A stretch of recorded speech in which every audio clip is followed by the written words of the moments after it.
Okay, welcome everyone to the Ex Umbris podcast, Scholarch McLarney, and with me is none other than Schoolman, Fawcett, and we are teachers at the Chesterton Academy of St. Isidore Learning Center, the world's only online Chesterton Academy. These podcasts are a sample of what a class with us might be like, what a lesson or a lecture or a conversation, a dialogue ultimately, in a Chesterton Academy might be like. So we're classical Catholic education in podcast form, and part of what it means to be classical is, there's like two layers to this, I guess. One is that we're talking about the classics of literature and philosophy and history, and there's also that we're rooted in this classical worldview that ultimately comes from the history of the church. And the topic that you've proposed for today, Dr. McLarney, connects both of these. What are we talking about today? Well, we want to talk about otherness and the other, and how this connects to our life, our fulfillment, specifically how this is looked at from the framework of a philosopher we mentioned before in passing, Hegel, in contrast to St. Irenaeus. Right. Now, so it's an interesting kind of lineup, I suppose, if you want to think of it that way. Now, Hegel, just for context, we mentioned him a little bit in passing.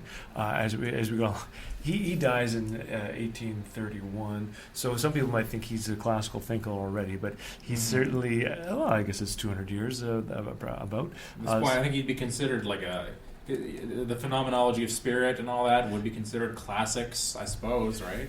Right. You can't understand Heidegger or Gadamer or Karl Rahner in the Catholic theological tradition. You can't understand any of these guys or people reacting against him, like Kierkegaard, right? Who we all consider, they're all considered classic thinkers, I guess, in philosophy at this point. So, yeah, I think Hegel, for better or for worse, has a pretty integral place in that edifice, as a classical thought.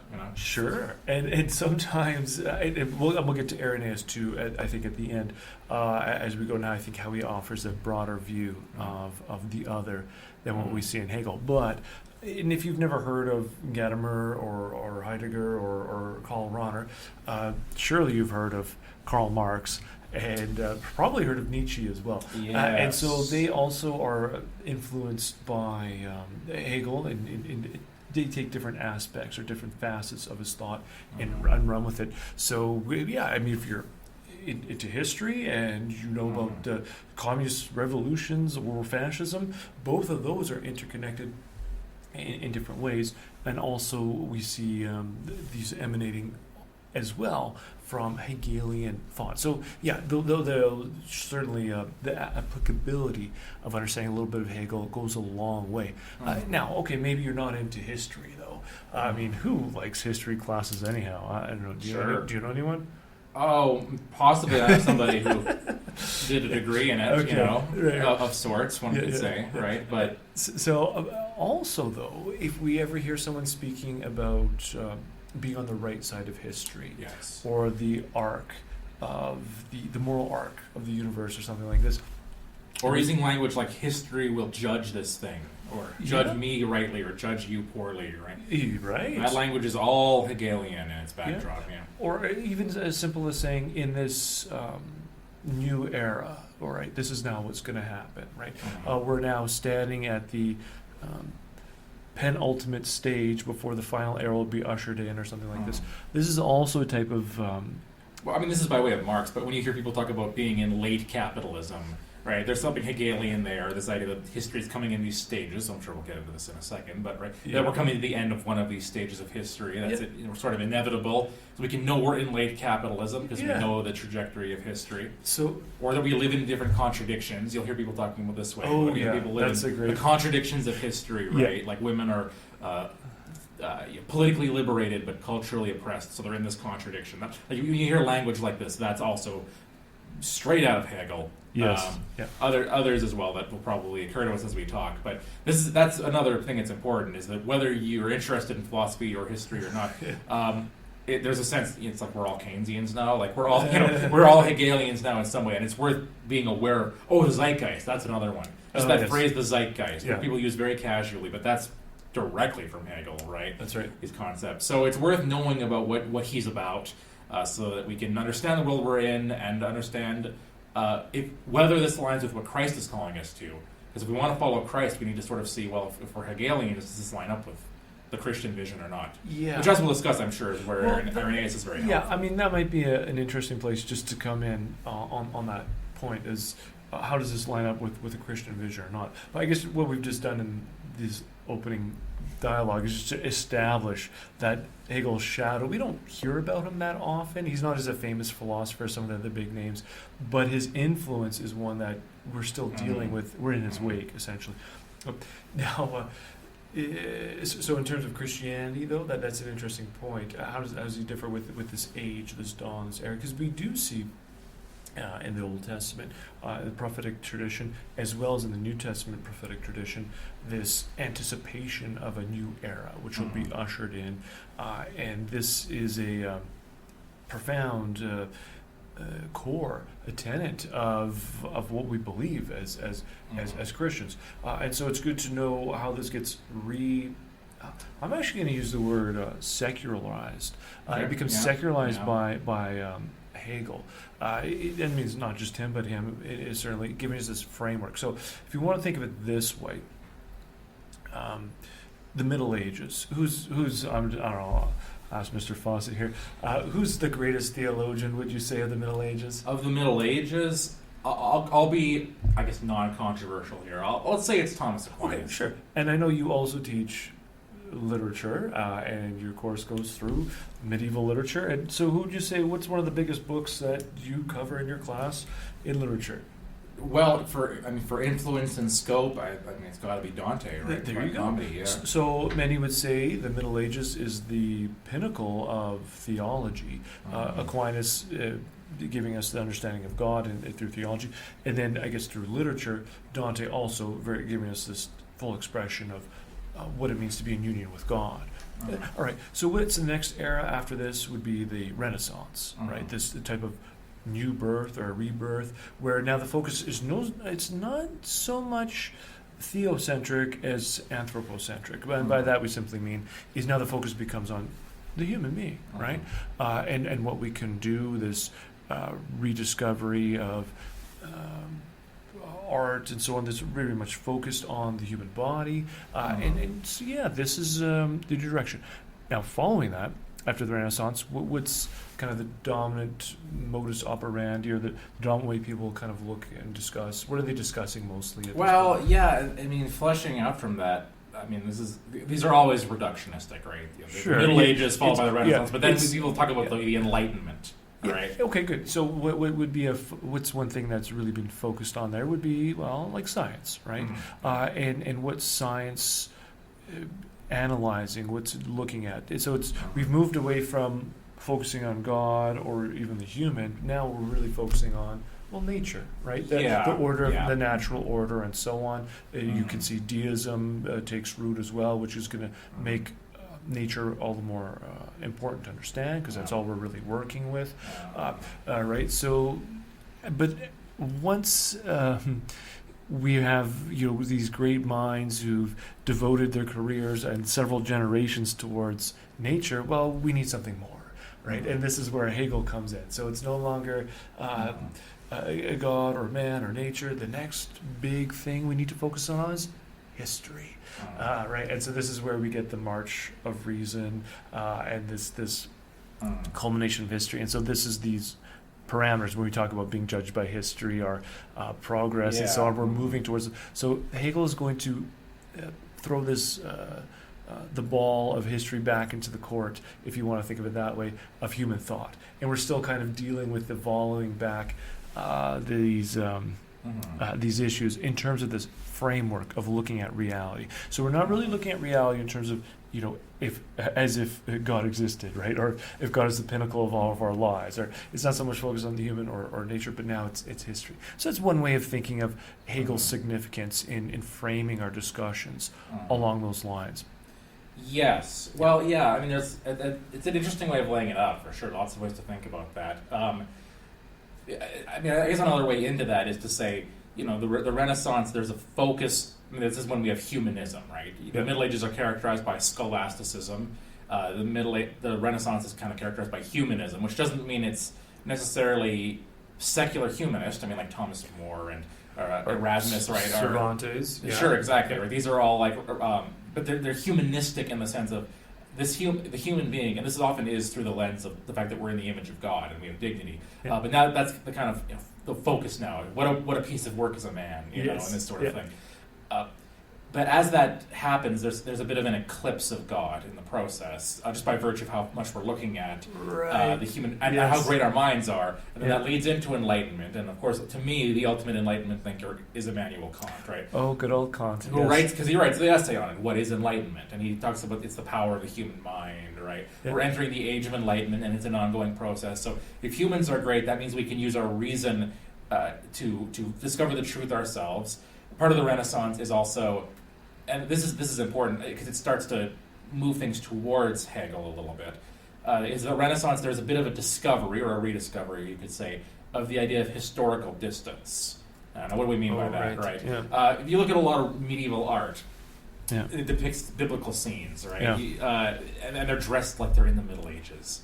There's woodcuts or whatever. And some would say that's because there wasn't a strong sense of historical distance, of how much things have changed in 1,500 years or more, right, since the scriptures. Yeah. There's a sense that things are static.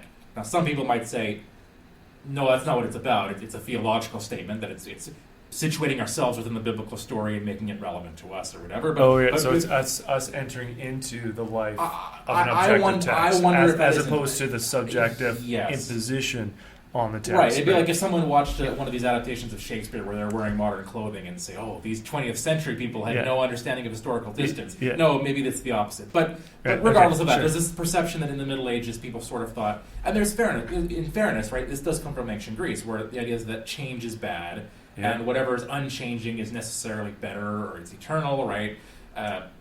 In the Renaissance, you begin to have this, because it's a rediscovery it's a rebirth of pagan learning. People are revisiting these ancient texts for various historical reasons.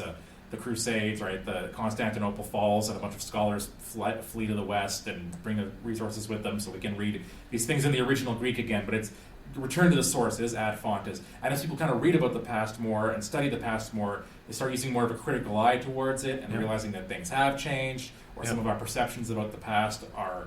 I mean, some of Aristotle's science is bad. Yep. Maybe the donation of Constantine's actually a forgery. Right. Like, so there's the beginning of the sense that history is a real thing that's happened, and it actually does put a distance between us and people in the past, and maybe it's still ongoing. Now, this is a separate topic, but you could argue that Augustine already knew this. Right. That early Christian theology sort of understood this. We'll get to that when we get to Irenaeus, I'm sure. But now there is this sense of, well, there's history that's actually going on, and maybe history has some role in what it means to be a human being. And this kind of leads us into Hegel, right? Where now he's the first modern philosopher, let's say, to really look at that head on and say, okay, if humans are historical beings, and history means there's real change, right? Someone now is different than someone in the Renaissance. Someone in the Renaissance is differently situated because of historical forces and contexts and where they lived and when they lived than someone in the ancient Near East. Well, what does that mean? All right, and that's where his philosophy enters into it, is to say, like, okay, what has history done to us, right? Which is taking what the Bible does and the Christian story does, which is to say that God has a plan. There's a beginning, middle, and end to history, and it's God's way of dealing with us changed between Adam and Moses, and between Moses and Christ, and between Christ's first coming and the second coming. It's saying that, like, there's a story there. There's a linear thing where things change and develop, and I think you're absolutely right. And then secularizing it. So maybe this is a point to talk about what he actually does. You know? I can't resist though. Just elaborate on one point there, but secularizing history. So, like, if, speak of Augustine and the ages that he's looking at, right, from Adam to Moses and so on, or Noah rather, Augustine's going to retain a certain. There's a priority of God to be the actor, to be the one who the revelator in this final age that we're in, sure. As opposed to if you take God out of the picture, right, and you have these ages. Well, we're in this current age that we're in, right? Who's the actor, right? Who's the revelator? Who unfurls what is to come? And so this is kind of, I guess you might say, that accentuates, I suppose, a secular historicism or frame of looking at reality from the Christian one, where yes, we do have these covenants that mark or delineate God's revelation in time and God's action, but this is precisely that, God's action. It's God's initiative, and so we are co-participants in this drama. But it's not. But there's a primary actor. Well, let's note that the almost the redundancy of saying to what you call secularized history, because the secular means age, right? That's the whole idea of the secular is that there's the sacred, and then there's which is has to do with the eternal, and then out of the concept of the sacred comes the idea of the secular. This is a whole historical thing. Right. Now we're all secular and we don't believe in the sacred, but actually the whole idea of secular doesn't make sense without the sacred, right? So we're in that's even our prayer, right? Now glory be to the Father, Son, and Holy Spirit, now and ever, and unto the ages of ages. I mean, in Latin that's secula seculorum, right? That's which is from the Greek, right? The age of ages, right? So we're heading towards the age of ages, the secula seculorum, but now we're currently in this age, the secular, and that's what it means to talk about secular clergy or whatever. It's like they're working in this world, but it's an age, it's a historical era that's building up to the culmination of the ages of ages. So talking about the secularization of history, it's kind of saying, well, it's the age that we're in that's distinguished from the transcendent, and then you just pull the transcendent out, right? Yes. You pull the sacred out of the secular, right? Or merge them. Or you merge them, which is a move that Hegel's going to do. I mean, he's a part of the, we mentioned Kant earlier. He's going to be the poster child of Enlightenment, where everything becomes rational, including, let's say, like the goal of Christianity. For example, he's going to give a rational basis for it, which he's anxious to do as a pious Lutheran. However, this rationalization is one that, it can become that rationalistic, and so it's the opposite of fideism, right? Where everything is based on faith and reason is to the detriment of reason. Now everything is based on reason to the detriment of faith. So Hegel is going to have this mysticism about his writings, which is going to kind of try to invigorate metaphysics and bring almost a Hegel might see it as like a primitive Greek kind of spirit, kind of like Nietzsche in some ways, of revitalizing the West. But nonetheless, the question then becomes, well, if you're going to merge this, who's now your prophet, right? So who's now your revelator, right? Who's now the one? And so today we might have many people, prophets, who are advocating this is where history should be going, or and whatever. I always encourage my students whenever someone's speaking along those lines, just say, how do they know that, right? What reasons are they giving you for the information which they have? How do they know this is where we should be progressing, right? So and which there's another example that when people will talk about this politician introduces some policy that's seen as regressive rather than progressive. Yes. And they say they're turning back the clock. Right. Yes. Well, there's an assumption there that like history has to progress in a certain direction, and not just descriptively but normatively. Right. Like history is going this way, therefore we ought to be going this way too. Absolutely. Yes. That club of normative. How would you say that? Assurance or direction that this is the direction we need to take. That's wielded quite liberally in our age. Now, if we get back though to we're talking about merging the sacred and the secular. Hegel's a monist, right? So for him, everything points towards the Geist, the absolute spirit, and so on. And part of the progress for Hegel, this is sometimes why he's a punching bag for classical in the classroom a little bit, is he takes exception with Aristotle's first principle, which is the law of non-contradiction, which so something can't be the same and not the same, or at the same time in the same way. So if we're going to say it's raining out right now, well, you can't say it's raining and not raining in the same way at the same time, right? Unless we've changed our definitions somehow. So Hegel's going to come along and say, well, yeah, that we can. That we don't need the law of non-contradiction.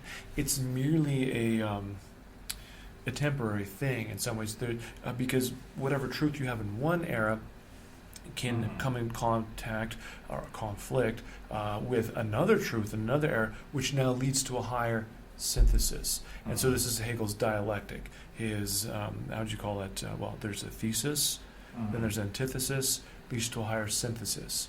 So there's always this progress as well. And this goes deep into the way he uses logic to how he understands history. Well, let's get specific about that, because that sounds very nebulous and sounds very mystical, I guess. What historically, how do you have a thesis and an antithesis? Because we would think, in a Socratic sense, of a dialectic as a dialogue. Right. You know, we have two people talking and sharing their perspectives, right? And out of that dialogue, maybe we get to the truth. Yeah. He's talking about a historical dialogue or a historical dialectic. How does that make any sense? Okay, so a good example would be thinking of our Socratics, or maybe our pre-Socratics.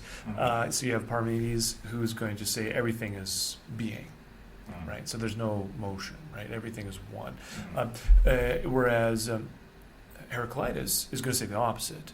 Everything is becoming, right? And so fire is his great arcade, because this is everything's in movement, right? Well, Hegel's going to say Plato takes both of them and merges them. Yes. So there's this realm of particulars below that we see that's constantly changing. It's ephemeral and shadowy. So this is what's a constant change, like Parmenides, right?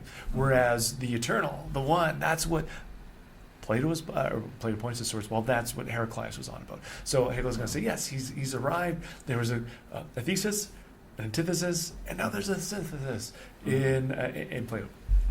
So that's kind of the logic that he's, or the line of reasoning that he's using. Sure. But it's not just ideas. In fact, it's not even primarily ideas, right? It's also about how society itself is structured. Oh, absolutely. Yeah. Well, in fact, all of humanity. So you can have different societies that emerge one from another to lead to a new one. And, I mean, Kant kind of does this a little bit, where he's going to take reason and apply it to in an abstract way to nations. So nations can be reasonable, just like you and I can follow the categorical imperative in our day-to-day, because it's a reasonable, it's right? Well, so too can nations, right? And so now we get the League of Nations. It really ties back to some of Kant's thought. Well, Hegel is going to go further. He's going to one up Kant in this. So it's not just nations, but all of humanity is one. Right? So we're like one rational agent, if you want to think of it that way. And what are we doing? Well, we're unfurling the Geist, the absolute, right? The absolute spirit. So every time we get in touch with a higher level of being, well, that's us coming to a deeper understanding and a revelation of the absolute in our midst. Yeah, and so I mean, I guess it's worth saying there that like Kant, Kant's first move is to kind of do weird things with the relationship between us and reality, right? Sure. That in some sense, everything that we perceive as being real is in some sense constructed by our own minds out of its engagement with the reality we can't actually access. So he's not an idealist in the strictest sense, where he thinks that there's nothing there but what is in mind, like Berkeley or something, I guess. But in a certain sense, like, everything that's real is just kind of what our minds, the way the human mind is constructed. It makes sense of the world around it in a certain way, and so there's a sense in which the world is just a product of our mind, right? Yes, because the noumena, that's the things in itself, themselves, of which we the reality outside of our minds. We can't really access them. So he's a transcendental idealist because our ideas are kind of the noumena transcends that in that sense. So all that we can access is the phenomena. And so all we have is a phenomenon. So what Hegel is kind of going to say is that in one sense, I mean, Hegel kind of is an idealist, where reality just is what we think it is in a sense, but it's like we collectively, like what the zeitgeist is, like what the spirit of the people, right, of the age, that's what reality is in some way. So the way we think, and so this would be like the way society is structured, right? The ancient world, you have despotic rulers, and you also have slaves. Yes. And there's two categories. Yeah. You have another. You have one, and then you have another. right? Yeah. Well, that's a tension that's not going to coexist well for long. It'll work for a bit. It has to work for society to kind of get off the ground. The pyramids have got to be built somehow. But then eventually the contradictions in that will start to reveal themselves. And that's not going to last for long. Eventually there's going to be a synthesis. There's going to have to be something's got to give. Yeah. And they'll merge into each other. The master and slave will merge into each other into this new synthesis. But that's just going to produce a new... So you no longer can have a master and a slave. That people will recognize that that's a contradictory idea. Yeah. But what it will result in is a new social order of, let's say, landlords and serfs. So master and slave, that doesn't work anymore because there's an idea that, like, I guess this would be Hegel's account of history. The pharaoh or whoever, the emperor of China, is a son of the gods, or the son of God. He's the Lord Most High. Well, and then the people, everyone else is just a lowly slave. Maybe they're made out of the dirt or whatever. Okay, But that doesn't. But eventually that's not gonna. That can't hold. The idea will eventually come. Well, maybe we're all made in the image. Maybe we're all sons of God. So we can't be slaves anymore. So there's a merger. The other, the tension between the two others, resolves into the synthesis. Okay, we're getting rid of the idea of slavery, but that leads to a new master-slave dynamic or dialectic. Now it's the landlord versus the serf. And that'll work for a bit until the contradictions in that work out too. Like, how can we say that Christ has died for everybody, but some of us are subordinate to each other? And eventually, that's gonna there'll be tensions. That's gonna break out in violence sometimes until some kind of synthesis is arrived at, which would be like democracy. Yes. Yeah. So again, history is working itself out in these. There's a thesis, ruler or master. There's an antithesis. Maybe it's the slave. Yes. And just like in an argument, they're going to argue with each other, not just intellectually, but over the course of history. Yeah. Developments will happen until something resolves itself in revolution or something. Yeah. And that will create a new social order that resolves that, but that might create a new contradiction, a new kind of opposition, like landlord and serf. Yeah. Until that, and that'll find attention, and that'll be reflected in the religious beliefs, right? Right. Yeah. So for Hegel, right, you've got ancient pagan worship, emperor worship, Caesaropapism, or whatever. That's the religion that sanctifies the social order, and that gets defeated. But then you have the serfs and landlords. The religion that goes with that is Catholicism, right? Right. Which he would perceive as like, as lords ruling over the poor, people in the pews or whatever. Well, then you finally have the resolution of no, every man is his own pope. The universal priesthood of believers, which is Protestantism, right? Yes. So for Hegel, that Protestantism is the high, and the point here is also not just descriptive; it's normative. Every step is better than the last one. Just like in a Platonic dialogue, the hope is we're getting closer to truth. Right. As we discard these ideas from before, we prove that Euthyphro's earlier definitions of piety don't work, or the Republic proves that all these definitions of justice don't work. As we proceed and synthesize and we get closer to the truth. And in history, we're also this historical dialogue is getting us closer to the ideal state, the freedom, the liberation of the human spirit. So Catholicism was better than paganism, but Protestantism is better still. Yeah. Feudalism was better than a slave society, but like the Prussian state is better than that. Yes, right? Democracy is better than that. Yeah. And that's where it's all headed. Right? Sure. Yeah. Okay. Two remarks to make there. One from Augustine and one from Marx. So for Augustine, again, this is we have to adopt a radical agnosticism in this current age in the terms of how can we interpret historical events in a definitive, normative way. By that, what I mean is Augustine's going to point out, once Revelation stops with the last apostle, we're still in play. History's still happening, but we're not positioned to make those claims as to this era is better than the next era. Mm-hmm. This era, it led up to this, and now this is even better, and so on. So, whether Constantine, adopts Christianity now, this is a new era. Well, it might be better, but it might not be than the previous one. So that's a radical difference Augustine's going to have with that type of thinking, which Hegelian thought, which you just outlined there, is shot through our contemporary culture. Now, another point with Augustine is that, well, how do we know if we're getting better or not? It's not through the lens of historical development or our progress in that sense. It's the order of love. That's how we can. That we do have a criteria. So we're not left with no knowledge. We're not left with lack of understanding of what to do. But we do know what to do, and in fact, it's loving things rightly, and that will achieve perfect justice. So Augustine does give us that point as to how do we know if we're going to the city of God, or what is the city of God, right? Okay. Now the part with Marx is he's going to take that type of thinking, and it's going to be both prescriptive and normative. And I mean, listeners interested can go back to our earlier discussions on Marx and the 6 stages of communism and so forth. But it becomes quite clear to see how that materialistic dialectic follows naturally from that type of thought.